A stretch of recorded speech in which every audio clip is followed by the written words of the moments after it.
Go back to when a company told you, yeah, thank you for your service, but we no longer need you. And you feel like, where's my value? And now you're in a position where people in your community just value you so much and they know you, they know the brand that you've built. I mean, how fun is that?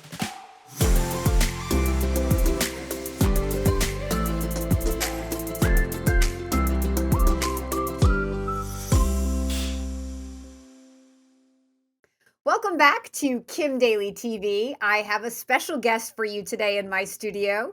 His name is John Henson. John, welcome to Kim Daily TV. Hello. Thanks for having me. I am excited to have John here. My followers out there, if you're following my series lately, you know that I am in search of all the brave souls who dared to take a chance and start a business in the recession of 2008. And John is one such person. So he's here to share his story, and we're going to pick his brain a little bit about what business he chose and why and how that turned out for him, because he has already exited his franchise, but he's still here to talk about it because that's just the kind of guy John is. So, John, tell the followers of Kim Daily TV a little bit about what was happening in your life in 2008, 2009 that led you to think, I need to do something different. Well, 2008 started to become the decline of the world as we knew it back then. And it was looking like I was going to need to reinvent myself a little bit. I was looking for an avenue where I knew I could be profitable in the future. And knowing what I knew then and knowing what I do now, I started to pursue Floor Coverings International. And I really did a web search for flooring companies, and they came up, and I did some other research, looked into their model, and liked what I saw. And like some of you, I filled out something online, and I got a call back in about nine Imagine minutes, I that. think it was. Uh, So, for those of you who might not have caught it, I believe John was in what we would call career transition. He yes. was at a fork in the road, Hmm. correct? Like the industry you were in was making changes and you were forced out. And so now you had to reinvent yourself and do something different with your life. Yes. The economy at the time, did that have anything to do with your selection of a business? Because you said you went looking for flooring, which I mean, John, I've been a franchise consultant for 20 years and I placed many a Hmm. candidate into Floor Coverings International, which I don't know if we've even mentioned that that's the franchise he was part of. But no candidate ever said, "Oh, yeah, Kim, Hmm. my dream is flooring. Please bring me Floor Coverings International." Well, okay. That's kind of interesting also. I'd been involved in flooring in the past. So you kind of do what you know or what you're familiar with. Um, Unless you work with Kim Daly. no, Kim's going to shoot you in the right direction too. But one of the reasons I wanted to stay in Florida, well, in that territory I was looking at, which was southeastern North Carolina, there didn't seem to be a lot of viable competition that I could see. I was doing my due diligence that way also. So by hooking up with Floor Coverings International, I just thought there was going to be a real opening. There was very little shop at home done at the time. As a matter of fact, there was no shop at home in that area. So be to get into a company which was the forefront of that, things just made sense. And then once I got to know more about Floor Covering International franchise itself, just their mechanics and what the package they were offering. It was just too it was yeah, too intriguing. It was great, and I dove in. I love it. So many things I want to backtrack on. So, first of all, for the followers out there, if you're not familiar with Floor Coverings International, first of all, I'll let you know that it is owned by a parent organization called First Service Brands, Mhm. which happens to be the parent franchisor to big companies like CertaPro Painters, nearly $1 billion franchise brand, California Closets, another one, Paul Davis Restoration, Mhm. another one, right? So, these are big sister brands to we'll call the baby of the family Floor Covering International. And a few years ago, I learned about Floor Covering International, and I've had some epic runs. What I'll say, with my candidates. There was one year I think I placed 14 or 15 people in one calendar year into this amazing company, Floor Covering International. So there's that. So, John, why don't you tell the followers? You said a shop at home. I think we call it a mobile showroom, but Yes. talk a little bit about the business characteristics that intrigued you with the Floor Covering International model. There were three main reasons, or three things that really intrigued me the most after doing the due diligence and discovery through it. Um, First, uh, they were innovative at a shop at home, a mobile showroom uh, model. Okay, there weren't very many people doing that nationally or even locally. There was no one locally, and they had a formula just to start with to get you set up to go into people's homes and sell the product right there in their home. So people are seeing it in their home rather than coming to a showroom and going back to their home with samples or whatever. That was one thing. Another is they've gotten themselves to where they are a buying group of their own. They have priority, you know what I'm saying, pricing from, yeah, Proprietary. proprietary pricing from the major manufacturers and from a lot of other allies that they have set up. Okay. That was two. Three, we'll say there's four things. I've been involved in a lot of businesses. I've run a lot of businesses. I have even partnered in some businesses, but I've never been alone running my business. What I found out pretty quickly from them is they're a business orientated company that sells flooring. So right from the start, they were helping me set up a business, run a business, coaching me through it. So there was a really great operational foundation. Then the last thing, and in some ways it's I can't even tell you how important it is. I was buying into a culture, which I Mm. kind of found out pretty quickly through discovery because I was exposed. I was given numbers. I was given their entire franchise list, and I could call anybody I wanted to and talk to about it. And that's going at what 15 years now that I'm still close to a lot of the people that I started the franchise with or that were there before I started. And I'm still close to people that are in that franchise. And it's a culture that you just there's always somebody else that's in the same bus with you that is not looking in, they're looking out with you, and there's always stories to share and experiences to share and best practices. That was the one of the biggest reasons. Everything else fell in line after I discovered that that's what was happening, that's what this franchise had to offer.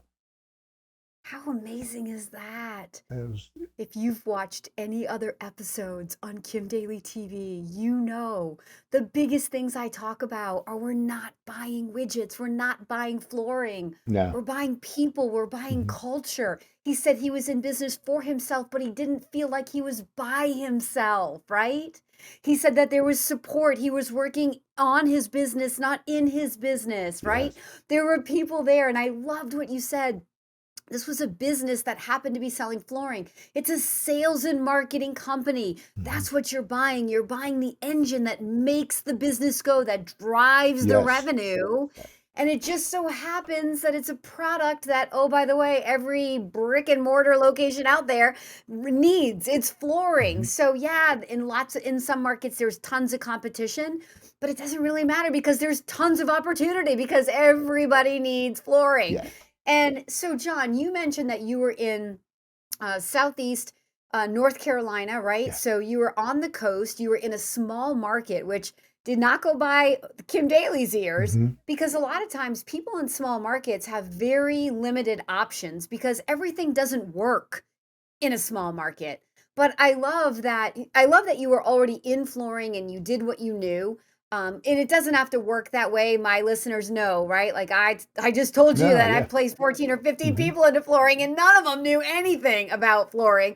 And they're all still involved in Floor Covering International. So Yes. you don't have to be a flooring No, not expert. at all. Um, but what I loved going back to the small market is tell us a little bit about how that worked out for you because you've exited the business and how many years were you involved and are you happy with the sale price that somebody paid you when you left your business? Oh yes. Uh,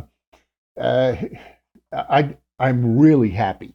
Okay, really, really happy. We built a business from really nothing. It was nothing. Okay, until I was the major brand in that region. They knew Floor Coverings International. A couple of in ops will still joke about it when they would come to see me, and let's say they went into a convenience store to grab something. Um, uh, Maybe a cashier would say, "How long have you been working for John?" Because they were wearing the logo.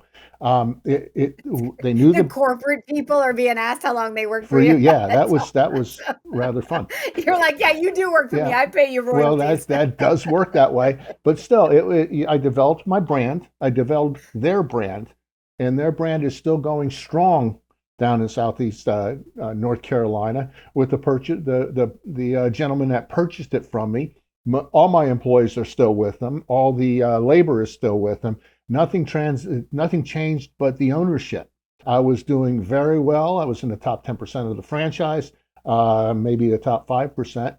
So when I exited, I got a really good return. I was profitable when I left. I was even more profitable when I signed the papers. I So love it. yeah. I mean, there's that sense you feel that sense of pride, Oh and how yes. fun is it that people wearing an FCI shirt walk into a store and people know you. You're like the mayor of your little town because you're a business owner. I mean, that it goes a long way because when people are in career transition, go back to when a company told you, "Yeah, thank you for your service, but we no longer need you," and you feel like, "Where's my value?" And then you dare to start a business on your own and change your life. Mhm. And now you're in a position where, people in your community just value you so much and they know you, they Mhm. know the brand that you've built. I mean, how fun is that? Well, that's the best transition is you leave let's say a career that you had and you leave you're known in your office, but are you known in your community? I was very active in the community. I'll start as a member of chambers of builders groups, of realtor groups. I was most proud as I'm a Rotarian. I'm a member of Rotary International. I still am, but Rotary International there in that small community was so important to my business. Um, I'm a Christian, so all the things fall in. If you're just part of the community, things just from a marketing standpoint are great. So, what advice would you have for somebody who's looking at the time we're in right now in 2022? And are we in a recession? Are we not? Are we going into one? There's so much uncertainty, which I feel the fear. It's a different level of fear. I'd even venture to say, John, it's different than in the pandemic. In the pandemic, it was black or white. The people who were looking up just knew that we would get through this and they weren't even looking at it. The people who were nervous just didn't even show up to think about franchising. I'd say that right now in the market we're in, people are thinking about owning businesses, but there's a lot of fear. It's not as cut and dry as it was in the past. So as someone who's, dared to get in and built something amazing and has now exited and is still here to talk about it, what advice do you offer to people who are worried about, do I dare go into a business in this time? um, you know what? The fear of the unknown is always there because you don't know what you don't know. The thing is, you can't be afraid of what you don't know.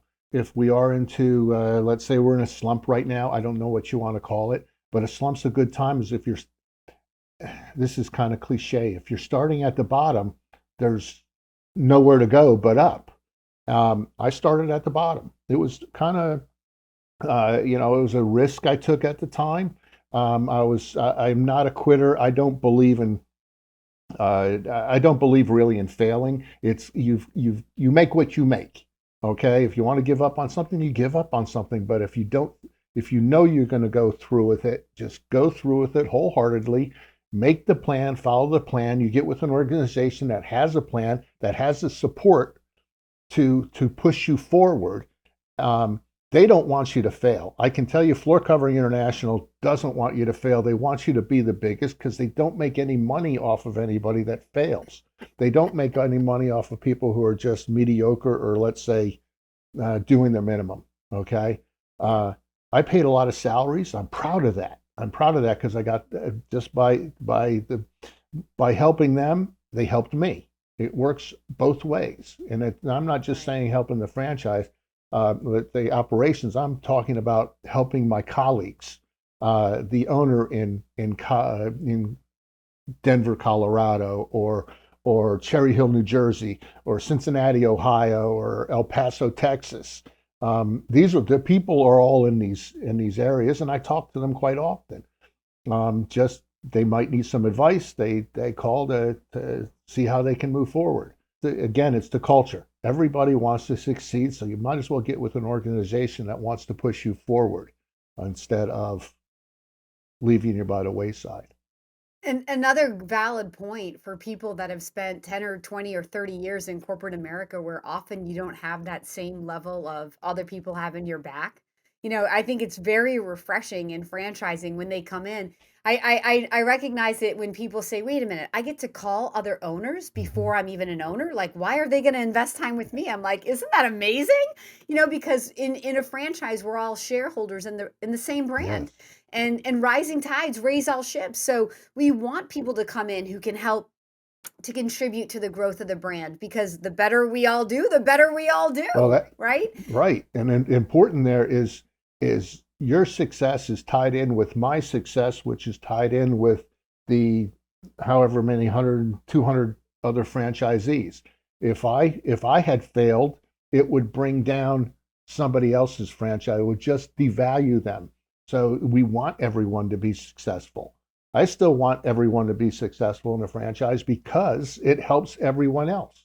So somebody out there listening may be like, well, if it was so great, why did you sell? Which I know the answer. But I believe all businesses are built to be Mhm. sold. And oftentimes people have their greatest return on investment upon exit, right? Depending on the multiple that you can get for what you built. But John told me before we hit record to this interview that he had a grandchild. And so he moved to Wilmington, North Carolina to retire. But then the grandchildren sucked him back to New Yes, Jersey, right, John? yes, and you know what? There could be a lot worse reasons I retired, but I have a lovely granddaughter. She's the best. I have two great sons. It's a great family. My wife and I have been together for a long time, um, but it's just the opportunities came, and you know what? I'm really happy with my return. I'm really, really, really happy with the return. With it, it was well worth the investment. Everybody should have an exit strategy, at least in thought. Okay, Right. you plan for 3 years, 5 years, 10 years, and I planned for longer than that. An opportunity came up, and well, here I am talking to Kim right now. It's so good. It's so good. Mhm. I'm so glad you are. I told John when he told me that he moved back to New Jersey, I said, "Oh yeah, my mom always says that the children become only the pass-through vehicle to get Yes. to the real treasure, which is the grandchildren." Mhm. Oh yeah. So I walk in the door and she doesn't recognize me. She doesn't even notice. But my boys walk in. Oh, Jack and Yep. Luke. I'm like, hey, I'm here too. Oh yeah, yeah. No, that's Hey. okay. It's okay when they run to you and give you a hug. That's fine. And Yeah, exactly. Because when they get mouthy, she can go, "Okay, mom, take them." mhm. Yep. Oh, it's so great, John. So, in wrapping this up, you've given some great insights. Do you have parting words to people that right now are thinking about a future in 2023 as a business owner? Well, you've gotten this far, and you're listening to us on this YouTube, and you've gotten somewhat into your due diligence. Um, the fear of the unknown is always going to be there, but if you're too afraid of it to take the next step, well, you're wasted your few minutes on this video. Take the step, do the due diligence, talk to the people that are in the position now. All right. And if you need to, talk to people who may have done the exit. But I guarantee the people that did the exit, for the most part, are super happy. I am. Not everybody succeeds 100%, but if you work hard, you get with the organization that's going to help push you. Because, like I said, they don't want you to fail because they fail at some degree. So we're all in it for the same thing. We want to be successful. We want to have an exit strategy. We want to take care of our granddaughter. Those are just the important things in life. Life is life, and you want to be happy in it. You only get one time to do it, so have fun doing it. So you're in business for yourself, but not by yourself. If you're, at Right. the edge of the cliff thinking that I want to be a business owner in franchising, the average person who has no prior business experience and even no industry experience Hmm. can come to the idea of wanting to own their own business and find a culture of people helping people, find an organization. And, there are businesses like flooring that are a little more essential, right? That in good times and bad, people are still investing in flooring. And there are businesses more on the want spectrum, the more luxuries in life, Hmm. like massage or fitness or things that people could easily argue, oh, in a bad time, somebody may not, invest it or, my customers may go away. So know that Kim Daly has options on both sides of those. I can match the opportunity to what you are trying to achieve and to your risk tolerances. And this idea that you can go into business for yourself, but not by yourself, that you're buying people in culture, everything that John has just stressed today, which gave him so much joy to the point that he's retired, if you will, from the franchise. And he's still here to share Hmm. because he loves his franchise so much. He wants them to continue to be to be successful. I mean, what better validation can you get than that?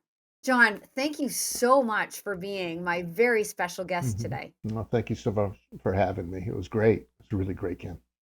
To those listeners who may be interested in learning more about the Floor Covering International opportunity or any franchise, if you're just ready to begin your research, you know that I want to be your daily coach.